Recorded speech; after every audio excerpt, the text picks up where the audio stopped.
గాడు పరమ వేస్ట్. అవునరా, ఎంతసేపు అయింది ఇంకా రావట్లేదు. వచ్చేస్తాడులేరా. నీకు తెలియదు బ్రదర్, ఆడ తెచ్చే ఐస్ క్రీమ్ తినం, తాగుతాం. సారీ. మన వాల్ పోస్టరా.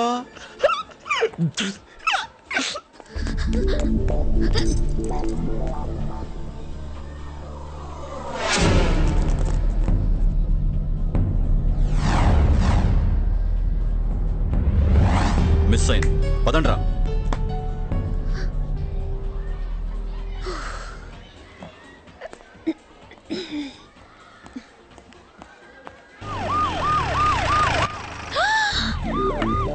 ఇక్కడికి వచ్చారు. మంచి టచ్. అదే సారీ సారీ సారీ. అదే సేమ్ టచ్. అదే వాల్ పోస్టరా.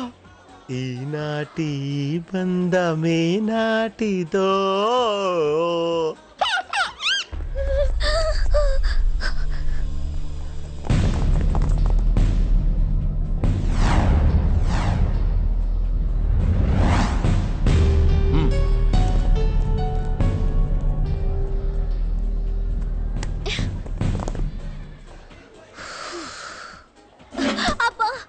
ఏంటి సార్ మీరా?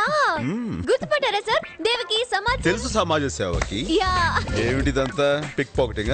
ఫ్యాన్స్ అండి, ఆటోగ్రాఫ్ ఫోటోగ్రాఫ్ అని ఎగబడుతుంటేను. ఆహా, చూడమ్మా, ఫ్యాన్స్ మన ప్రాణం. వాళ్ళ తర్వాత మనకి ఏదైనా సరే వాళ్ళ నుంచి తప్పించుకోకూడదు. పిలుస్తాడు సార్.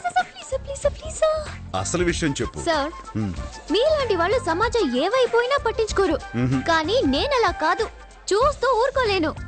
అందుకే ఈ ప్రాబ్లమ్స్ అన్ని. సార్, నేను అర్జెంట్ గా వెళ్ళాలి, టెన్షన్ గా ఉంది. నన్ను కొంచెం హాస్టల్ దగ్గర డ్రాప్ చేస్తారా? Sir please sir please please. పర్లేదా, నేను దింపొద్దులే. నేను రిచ్చాలో తీసుకెళ్ళి దింపేస్తాను. రండి వచ్చాను చెప్తాను. ఏం అక్కర్లేదు గానీ అదే రిచ్చాలో నువ్వు మార్కెట్కి వెళ్ళి చెప్పిన పని చేయి, నేను బ్రదర్ కలిసి దింపొస్తాంలే. చూడన్నయ్యా. వాడు రైట్. సరే గాని దేవకి, ఆ రౌడీలు ఎందుకు నీ వెంట పడుతున్నారు? అదే ఆ రౌడీ గారి తమ్ముడు పెళ్లి నిజాం కాలేజ్ స్టూడెంట్ తో జరిపించాను. Yes sir. లవ్ మ్యారేజ్ తప్ప? తప్పు కాదు. మరి పోలీసులు నీ కోసం ఎందుకు వెతుకుతున్నట్టు? అంటే పెళ్లి కూతురు ఎస్పీ గారు అమ్మాయి. సార్ ఇక్కడ ఆపండి సార్, నేను ఇక్కడ నుంచి నడిచి వెళ్ళిపోతాను. మా హాస్టల్ మేట్స్ చూస్తే మన ఇద్దరి మధ్య కిచకిచ సంబంధం ఉందనుకుంటారు. నీకంత బ్యాడ్ నేమ్ ఉందా? నో నో నో, నేను సమాజం కోసం. థ్యాంక్ యూ, దిగండి. అనుకున్నట్టు అయింది, వాళ్ళు వచ్చేసారు. ఓ గాడ్, ఇప్పుడు ఎలా? అయ్యో సార్ వద్దండి, వాళ్ళ ఏరియాలో పెద్ద రౌడీలు. వెళ్ళిపోతాం sir. Sir please please sir, వద్దు సార్, వచ్చేయండి. నువ్వేం పరేషాన్ కాకన్నా, ఈసారి ఎక్కడ దొరికితే అక్కడ వేసేస్తుందని. ఈ మారి దాన్ని ఇచ్చే సమస్య. సార్ వద్దండి.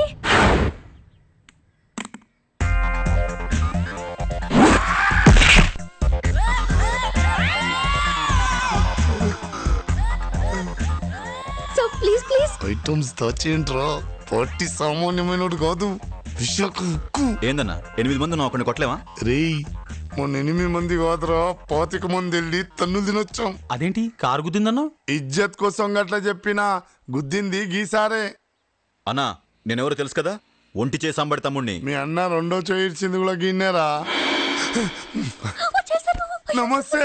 ఏం సార్ గిట్లొచ్చిర్రు? మీరేంటి ఇక్కడ నిలబడ్డారు? రేడియేటర్ గనమైంది సార్, అందుకే ఆపాను. ఈ మధ్య ఏ కాలేజీ ముప్పిస్తలేను సార్, రాత్రిపూట కూడా తెలుసుకోమంటున్నాను సార్. వాళ్ళెవరు? మన పొరగాలి సార్. రండ్రా, ఉరికి రండి. మన పిల్లలు సార్, చాలా మంచోళ్ళు సార్, చాలా మంచోళ్ళు. చేతిలో ఏమిటి? ఇదా సార్, ఇంకా 3 కర్రలు ఉంటాయి, దాని మీద 2 గిల్లి గోళలు ఉంటాయి. ఒకడు పరిగెత్తుకుంటూ వచ్చి బాలేస్తే ఇంకోటి లట్టుకుమని కొడతాడు చూడు సార్, దాన్నే కిరికిరాట అంటారు సార్. రే, ఈ సార్ల పిల్లలకి లేవు పెట్టాడు. Thank you uncle. అన్నా అన్నా వస్తానన్నా. నమస్తే నమస్తే మేడం. చల్ చల్. నమస్తే. వస్తాం sir. Sorry boss, sorry boss. పదండ్రా. బాస్, ఒక చిన్న డౌట్. బాస్, మీరేమో ప్రొఫెసర్, వాళ్ళేమో రౌడీలు, వీళ్ళేమో రకరకాల జాతుల పిల్లలు రకరకాలుగా పిలుస్తున్నారు. నాకు ఒకే కన్ఫ్యూజన్ గా ఉంది boss. Boss please tell me what's the story behind this mystery? అంత అవసరమా? అవసరం. ఏయ్, సరే, ఎందుకు వాళ్ళని పిలుస్తారు? చెప్పడం ఇష్టం లేకపోతే చెప్పొద్దు. ఏదో అడిగా. మీరు కార్ ఎక్కండి. హలో బాస్, మీ గురించి తెలుసుకునే వరకు మిమ్మల్ని వదలనండి.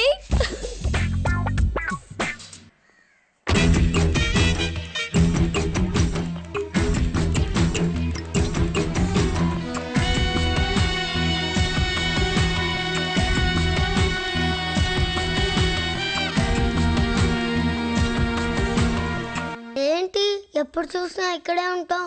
నీకు వేరే పనేం లేదా? పని లేక కాదమ్మా, పిల్లలంటే నాకు చాలా ఇష్టం. కాఫీ అండి. థ్యాంక్స్. పిల్లలంటే నీకు అంతగా ఇష్టమైతే మా బూస్ట్ గాడు వేస్ట్ గా పడున్నాడు, ఆడిని పెళ్లి చేసుకుని కనేచ్చుగా. వాట్? యాక్టింగ్. ఏ బూస్ట్, నేను నీకు నచ్చానా?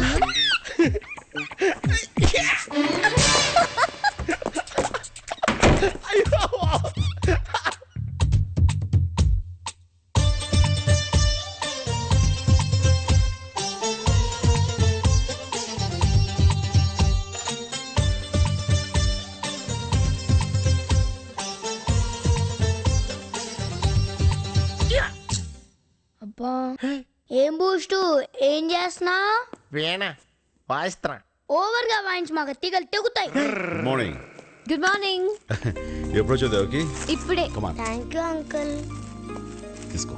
Thank you. It's okay. అక్క, ఆంధ్రప్రదేశ్ ఎండోమెంట్స్ డిపార్ట్మెంట్ కమిషనర్ ఎవరు? జగదీశ్వరరావు ఐఏఎస్. జగదీశ్వరరావు ఐఏఎస్. దేవాదాయ శాఖ కమిషనర్ జగదీశ్వరరావు కాదమ్మా, DS Murthy. DS Murthy IAS. Hello, ఏంటి పెద్ద తెలుసున్నట్టు చెప్తున్నారు? ఆయన మా అంకుల్ తెలుసా? నిన్న మార్నింగే మాట్లాడొచ్చాను. ఎందుకు నవ్వుతున్నారు? బెట్టా ఇప్పుడే ప్రూవ్ చేస్తాను. హలో సెక్రటేరియట్, ఐఎమ్ దేవికి. Can I speak to Jagadeeswara Rao గారు? ఆయన నిన్న సాయంకాలమే ట్రాన్స్ఫర్ అయి వెళ్ళిపోయారు. ఆయన స్థానంలో డిఎస్ మూర్తి గారు ఛార్జ్ తీసుకున్నారు. ఆహా, ఏమన్నారు? జగదీశ్వరరావు గారు నేను సాయంకాలమే ట్రాన్స్ఫర్ అయిపోయి వెళ్ళిపోయారు, ఆయన ప్లేస్ లో డిఎస్ మూర్తి గారు ఛార్జ్ తీసుకున్నారని చెప్పారా? ఇందులో పెద్ద గొప్పే ఉంది. నిన్న మార్నింగ్ నేను వెళ్ళినట్టు మీరు ఈవినింగ్ వెళ్ళుంటారు. ఓకే, నిజంగా మీకు అంత నాలెడ్జ్ ఉంటే చీఫ్ సెక్రటరీ ఎవరో చెప్పండి. Mohan Kanda IAS. Chief justice? Justice Devendra Gupta. IT advisor? TH Chowdary. సరే, సెక్రటేరియట్ లో మొత్తం ఎన్ని డిపార్ట్మెంట్లు ఉన్నాయి? సెక్రటేరియట్ డిపార్ట్మెంట్లు 32. మన రాష్ట్రంలో మొత్తం జనాభా 7,57,27,541. అందులో మగవాళ్ళు 3,82,86,831. ఆడవాళ్లు 3,74,40,730. వాళ్లలో చదువుకున్న వాళ్ళు 4,03,64,765. చదువులేని వాడు 3,53,62,776. పంట భూములు 1,35,50,000 హెక్టార్లు, బంజరు భూమి 21 లక్షల హెక్టార్లు. ప్రభుత్వ ఆసుపత్రులు 1,757. పోలీస్ స్టేషన్లు 1,500. పోలీసులు 83,532. మన రాష్ట్రంలో ఉన్న జైళ్లు 151. రైల్వే స్టేషన్లు 653. కేంద్ర ప్రభుత్వం ద్వారా మన రాష్ట్రం వరల్డ్ బ్యాంకులో అప్పు చేసిన టోటల్ అమౌంట్ 57,858,50,00,000. దీనివల్ల రాష్ట్రంలో ప్రతి ఒక్కరి మీద పడే అదనపు భారం 7,741. సగటున రోజుకి 7 హత్యలు, 2 మానభంగాలు, 68 దొంగతనాలు జరుగుతున్నాయి. నిమిషానికి 6 పుడుతున్నారు, 4 చనిపోతున్నారు. చాలా? ఇంకేమైనా కావాలా?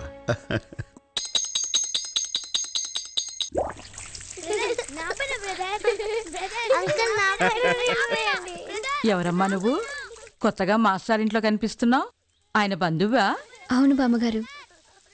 బామ్మగారు, ఎన్నాళ్ళుగా ఇక్కడ ఉంటున్నారు? ఆయన మీకు బాగా తెలుసా? బాగా అంటే 6 ఏళ్లగా తెలుసు. ఓహో, ఆ పిల్లలందరూ ఆయనకి ఏమవుతారు? ఏం కారమ్మా, అందరూ అనాథ పిల్లలు. వీళ్ల తల్లిదండ్రులందరూ ఏవేవో ప్రమాదాల్లో చచ్చిపోతే దిక్కు ముక్కు లేక వీధిన పడ్డ ఈ పిల్లలందరికీ తల్లి తండ్రి తానే అయ్యి చూసుకుంటున్నాడు. మనిషి బంగారం అమ్మా.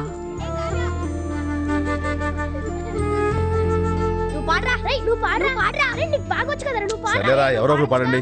కావ్య, నువ్వు పాడు. నేను పాడను. నువ్వు పడతావా? కమాన్ పాడు. ఆ పిల్లి కళ్ళ పిల్లుందే, అది చిన్నప్పుడు అమ్మా అమ్మా అని రాత్రుళ్ళు గుక్క పెట్టి ఒకటే ఏడుపు. పాపం ఠాగూరు రాత్రంతా దాని భుజాన వేసుకుని జో కొట్టేవాడు. అక్క, నువ్వు కూడా వచ్చి పెట్టించుకో.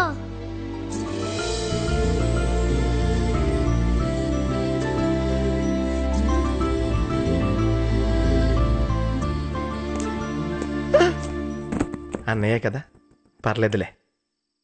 ఇక్కడ వరకు అయితే మనం పెద్ద పట్టించుకోకలేదు. ఓకే. ఆను ఆ కాసిం ఉన్నాడే, వాళ్ళ అమ్మా నాన్నలు పాత బస్తీ అల్లర్లలో చనిపోతే కులమతాలకు అతీతంగా తీసుకొచ్చి సొంత బిడ్డలా చూసుకుంటున్నాడు. తిరుగు. ఆ ఇంగ్లీష్ పిల్లుందే, ఆ అమ్మాయి తల్లిదండ్రులను చర్చిలో కాల్చి చంపితే ఈ మాస్టారు ఆ పిల్లకు ఎవరూ లేరని తెచ్చి పెంచుతున్నాడు. ఏంటలా చూస్తున్నావు? పిల్లలకి దిష్టి తగులుతుంది. నేను చూసేది నాకు పెడతారేమోనని. No no no no. పాపం పెట్టు బ్రదర్. ఓకే ఓకే రా.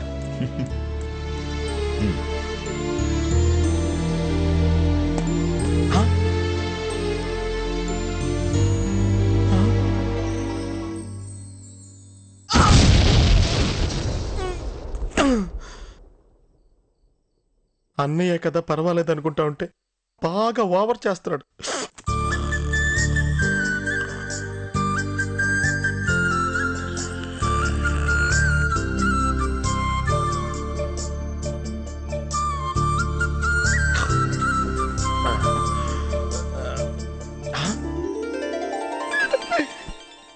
పాపం తను నిద్రపోకుండా మనకి బీటేస్తుంటే మనమేంటి ముద్దులో పడుకున్నాం. చచ్చే, ఇంతకీ తను మనకేస్తుందా అన్నయ్యకేస్తుందా? చిచ్చా, మనం ఉండగా ఆడవాళ్ళు అన్న ఎందుకు పట్టించుకుంటారు? మనం కూడా రియాక్షన్ ఇద్దాం.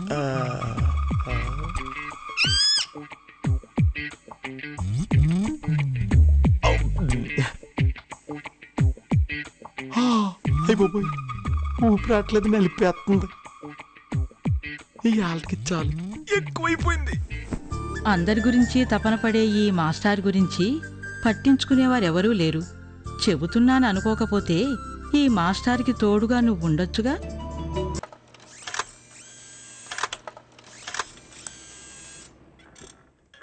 వీళ్ళంతా మన స్టేట్లో పేరు మోసిన రౌడీ షీటర్లు, నక్సలైట్లు. రౌడీ షీటర్లు ఈ కిడ్నాపులు చేసే అవకాశం లేదు. ఎందుకంటే వాళ్ళ మీద పక్కా పోలీస్ నిఘా ఉంది. ఒకవేళ నక్సలైట్లు అయితే వాళ్ళు కండిషన్స్ పెడతారు. అలాంటివి లేవంటే వాళ్ళు అయ్యే అవకాశం లేదు. Yes, you are right. మన స్టేట్లో this kind of modus operandi ఇంతవరకు జరగలేదు. కాబట్టి ఇది ఐఎస్ఐ పనైనా కావచ్చు, లేదా అల్ఖైదా పనైనా ఆశ్చర్యం లేదు. విదేశీయులు చేశారంటున్నారు, ఏంటి వాళ్ళకి లాభం? ఇది మన దేశ పరిస్థితుల్ని అస్తవ్యస్తం చేసి ప్రభుత్వాన్ని కూలదోయటానికి వేసిన ఎత్తుగడ కావచ్చు కదా. కిడ్నాప్ చేయబడ్డ 15 మందిలో 14 మందిని వదిలేశారు. ఆ 14 మంది కిడ్నాపర్స్ ఎలా ఉంటారో మాకు తెలియదని చెప్తున్నారు. పైగా కిడ్నాప్ చేయబడిన స్థలం నుంచి 10 కిలోమీటర్ల కంటే ఎక్కువ దూరం వెళ్ళలేదని మన ఇన్వెస్టిగేషన్ రిపోర్ట్స్ చెప్తున్నాయి. There must be an intellectual brain behind this case. ఎప్పుడు ఏ బ్యాడ్ న్యూస్ వినాల్సి వస్తుందోనని చాలా టెన్షన్గా ఉందయ్యా. Excuse me sir. ఏంటయ్యా? సార్, నేను కొంచెం ఇన్ఫర్మేషన్ గ్యాదర్ చేశాను. నన్ను ఒక డ్రైవర్గా చూడకుండా నేను చెప్పేది వినండి సార్, ప్లీజ్. నా దగ్గర ఉన్న ఇన్ఫర్మేషన్ మొత్తం మీకు ఇచ్చేస్తాను సార్. కేసు మీరే క్లోజ్ చేసుకోండి. కానీ నాకు ఒక చిన్న ప్రమోషన్ ఇవ్వండి సార్, చాలు. ఏంటి? ఆఫ్టర్ ఆల్ డ్రైవర్వి, నువ్విచ్చే ఇన్ఫర్మేషన్ బట్టి మేం కేసు క్లోజ్ చేయాలా? మీరు ఎందుకండి అలా విసుక్కుంటారు? అతను అడిగిన చిన్న ప్రమోషనే కదా. నీ ప్రమోషన్ సంగతి నేను చూసుకుంటా, కానీ ముందు లంచ్ ఏర్పాటు చేయి. Okay sir. సార్. ఏమయ్యా సూర్యం సార్, ఏదో ఇన్ఫర్మేషన్ గ్యాదర్ చేసుకొచ్చానంటున్నావు. ఎక్కడెక్కడ తిరిగి వచ్చావు? సార్, చిత్తూరు, వైజాగ్, గుంటూరు మొత్తం తిరిగాను సార్. బాగా ఎక్స్పీరియన్స్డే. ఈ చేప పేరేంటయ్యా? తెలీదు సార్. దీన్ని కొర్రమీను అంటారు. పాకాల చెరువులో పెరుగుద్ది, పంజాగుట్ట మార్కెట్లో దొరుకుద్ది సార్. కొక్కడపల్లి మార్కెట్లో పీతలు బాగా దొరుకుతాయి. గౌలుగూడ మార్కెట్లో రకరకాల పెట్టలు దొరుకుతాయి సార్. రోజు ఇవన్నీ కొనుక్కొచ్చి మా ఇంటి దగ్గర మేడంకి బాగా వండి పెడద్ది, తీసుకురా. ఇదే నీకు ఇచ్చే ప్రమోషన్. ఇదారా నువ్వు నాకు ఇచ్చే ప్రమోషన్? ఎరా, నీకు చేపలు ఎక్కడ దొరుకుతాయి, పీతలు ఎక్కడ దొరుకుతాయి, పిట్టలు ఎక్కడ దొరుకుతాయి అని ఆలోచనే కానీ డ్యూటీ గురించి నువ్వు కొంచెం కూడా ఆలోచించవా? నేను డ్యూటీ గురించి కూడా ఆలోచిస్తా సార్. నేను ఆలోచించేది నా డ్యూటీ గురించే, పక్కోటి డ్యూటీ గురించి కాదు. నువ్వు డ్రైవర్వి, నీ పన్ను చూసుకుంటే మంచిది. సరే సార్.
ఏమైంది సార్? ఏమవుతుంది, తలనొప్పి మళ్ళీ మొదలైంది. ఈసారి కిడ్నాప్ చేసే డేట్ కూడా చెప్పాడంటే ఒక అడుగు ముందుకేసినట్టే. మనమా ఆడలా సార్? ఏంటి రావు, జీబులో కొట్టాల్సిన ఆరం నాకు కొడుతున్నావేంటి? అమ్మ ఫోన్ చేసింది, ఇంటికా డ్రైవర్ లేనంట పో. 321 calling, 321 calling. Sir 321 here, 321 here. Ramaraju here. Sir మనకు వచ్చిన ఫ్యాక్స్ లాగే ప్రెస్లకి గవర్నర్కి కలిపి మొత్తం 12 మెసేజెస్ వచ్చాయి. ఈ 12 ఊళ్ళ నుంచి వచ్చాయి సార్. అన్ని పబ్లిక్ బూతుల నుంచి వచ్చాయి. ఓవర్. ఈ మ్యాటర్ ఇంతటితో ఆగదయ్యా.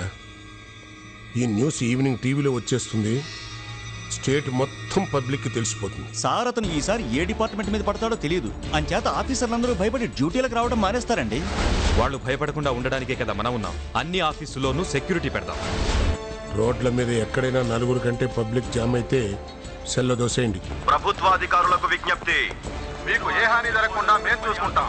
మీకు ఎవరి మీద అనుమానం కలిగితే వెంటనే మాకు తెలియజేయండి. మీకు ఏ విధమైన సహాయం కావాలన్నా మీరు భయపడవలసిన అవసరం లేదు. మన పోలీస్ యంత్రాంగానికి సహాయంగా సెంట్రల్ రిజర్వ్ పోలీసులు కూడా వచ్చారు. అందువల్ల మీరు నిర్భయంగా మీ ఆఫీసులకు వెళ్ళవలసిందిగా కోరుతున్నాం. 10 రోజులు సెలవు పెట్టి ఎక్కడికన్నా పారిపోతే బాగుండు. ఇవాళ పని అయిపోయినట్టే. ఏం సార్ గండిగోళం మింగుతురు? రక్తపోటుకు లేరా? గదేం సార్, ఎన్ని పోటీన్నా కత్తి పోటీన్నా ఈ రక్తపోటీ ఏందన్నట్టు? ఇది బీపీ లేరా? అదేరా బ్లడ్ ప్రెషర్. ఓ సమజైంది సార్, సెకండ్ సెటప్ కాడ బెడ్ ప్రెషర్ గదే కదా. బెడ్ ప్రెషర్ కాదురా, బ్లడ్ ప్రెషర్, రక్తపోటు. నేనన్నది గదే కదా. నువ్వు అన్నది గది కాదు, గది. నువ్వు నోరు మూసుకోరా, నాకు అసలే టెన్షన్ గా ఉంది. ఓహో, మన ఆఫీస్ లో నెంబర్ 1 లంచ్ కొండి మీరే అని ఆ ఏసీ ఫోన్ కెరకేదన్నమాట. అలా భయపెట్టి చంపకరా, ఇప్పటికే బీపీ గుండెని గుద్దేస్తుంది. గుద్దని అని సార్, ఈ కుర్చీలో కూర్చొని మీరు ఇట్లే పోయిననుకో ఓ దినం సెలవన్న వస్తుంది. ఏడ్చేలో గానీ ఇట్లా మనలో మనమాట. ఏం సార్, ఆ చిత్తూరు శాషగిరి నాకంటే ఎక్కువ తీసుకున్నాడంటగా. ఏ వాడెంత సార్, 80 లక్షలేగా. అంతేనా? మరి ఆ నెల్లూరు ఎస్సీరా? ఆ గడపోడా ఆడ 60గా సార్. అంతేనా? అబ్బో, అరే ఆ కొవ్వూరు డిఈ నారాయణ రెడ్డి వాడు బాగా నొక్కిస్తాడటగా. అమ్మో, వాడు మీకంటే పెద్ద బేకారు గాడు సార్. మస్తు తీసుకుంటుండే, కానీ ఆడు సస్పెండ్ అయి మిమ్మల్ని లైన్లో పెట్టిండు.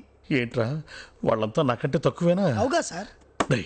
ఈ నెల నుంచి నేను లంచం తీసుకుంటూ మానేస్తే వాళ్ళకంటే నేను తక్కువ అవుతానుగా. అది కరెక్టే సార్, కానీ మనోళ్ళు మీకంటే పెద్ద హుషారుగాళ్ళు. నెల రోజుల నుంచి లంచాలు కాదు, సొంత జీతాలు తీసుకునే మానేసి. నమస్తే సార్. రావయ్య బ్రిడ్జి కాంట్రాక్టర్, నీకోసం ఎదురు చూస్తున్నాను. మొన్న 4 ఇచ్చాను, బ్యాలెన్స్ 6 lakhs తెచ్చాను. లంచమరబాయ స్వామి, నీకు దండం పెడతాను, ఎవడన్నా వెంటాడేమో. చూస్తున్నాను బీపీ బిడ్డలు మింగలేక. ఇదిగో నేను 4 లక్షలు తీసుకెళ్ళు. నీకు ఇక్కడ కాదు అక్కడ ఇస్తాను. అయ్యా ఎస్టాబ్లిష్మెంట్ సెక్షన్ వారు, బాబు అకౌంట్ సెక్షన్ వారు, అమ్మ డిస్పాచి, అందరూ వినండి. ఎవరో ఉత్తముడు లంచం తీసుకున్న వాళ్ళ లెక్కలు రాసి ఏసీఎఫ్కు పంపిస్తున్నట్ట. ఇదిగో నేను ఈ దగ్గర తీసుకున్న లంచం 4 లక్షలు తిరిగి ఇచ్చేస్తున్నాను. దయచేసి నా అకౌంట్లో ఈ అమౌంట్ తగ్గించండి. నాకు లంచం ఇచ్చిన మిగతా వాళ్ళను కూడా వెతికి పట్టుకుని తీసుకున్న డబ్బు తిరిగి ఇచ్చేస్తాను. దొరకని వాళ్లకు మనీ ఆర్డర్ చేస్తాను. దయచేసి నన్ను మాత్రం కాపాడండి. ఆ లిస్టులో నా పేరు పోలీసులు. మీరే తీసుకోండి. ఎక్స్క్యూజ్ మీ, ఏసీఎఫ్ ఇచ్చిన వార్నింగ్లకు భయపడి ఎవరూ సెలవులు పెట్టొద్దని డీజీపీ గారి దగ్గర నుంచి సర్కులర్ వచ్చింది. మీకు సెక్యూరిటీగా ఇక్కడ 2 గార్డ్స్ ఉంటారు. ఏసీఎఫ్ కి ఎవరు భయపడద్దు. Please cooperate with the police department. అమ్మో, గుండె నొప్పి. గుండె నొప్పి రియల్గానా డ్రామానా? డ్రామా కాదు సార్, నిజంగానే గుండె నొప్పి. నేను అసలే హార్ట్ పేషెంట్ సార్. నీకు గుండె నొప్పైనా ఒంటి నొప్పైనా ఎవరికి ఏ నొప్పైనా సరే లీవ్ శాంక్షన్ చేసే సమస్య లేదు. నీకంత ఎమర్జెన్సీ అయితే చెప్పు, అంబులెన్స్ ఇక్కడికే పిలిపిస్తా, ఆపరేషన్ ఈ టేబుల్ మీద చేయిస్తా. ఎవరు భయపడకండి, డ్యూటీ మాత్రం పక్కాగా చేయాలి. ఏ డిపార్ట్మెంట్ నుంచి ఏ రిపోర్ట్ వినాల్సి వస్తుందోనని భయంగా ఉందయ్యా.